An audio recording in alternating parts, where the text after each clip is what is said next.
5 জনকে আমৃত্যু ফাঁসিতে ঝুলিয়ে মৃত্যুদণ্ডাদেশের আদেশ দিয়েছেন এবং 7 জনকে যাবজ্জীবন দিয়েছেন। কক্সবাজারের ইতিহাসে আজকের রায়টা যেমন যুগান্তকারী, তেমনি এই ঘটনাটা অত্যন্ত রোমহর্ষক। গর্জনিয়ার এক কাপড়ের দোকানের চাকরি করা ফুরকান নামে দুটি ছেলের বয়সী 6 এবং 8। একজনের নাম হাসান, আরেকজনের নাম হুসেন।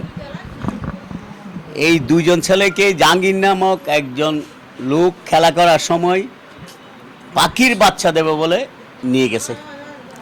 নিয়ে যাওয়ার পর আরেকজন আসামির বাড়িতে রেখেছে।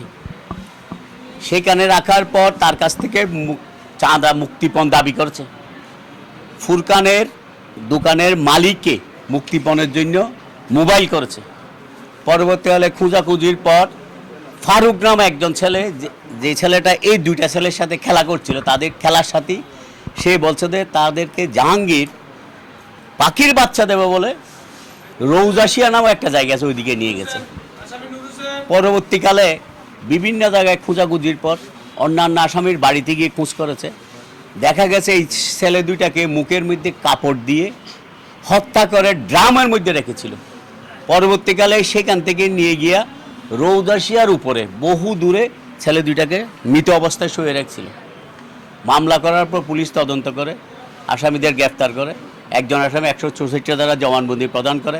তারপর অন্যান্য আসামিগুলোর সমস্ত কথাগুলা তদন্তে প্রমাণিত হয়। দীর্ঘদিন পর এই মামলাটা হলো নারী শিশু 16 সালের মামলা।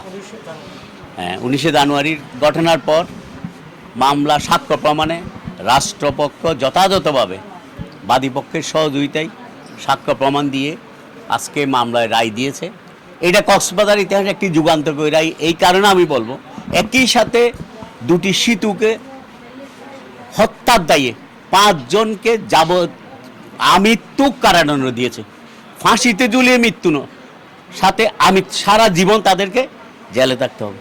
4 জনকে যাবজ্জীবন কারাদণ্ড দিয়েছে।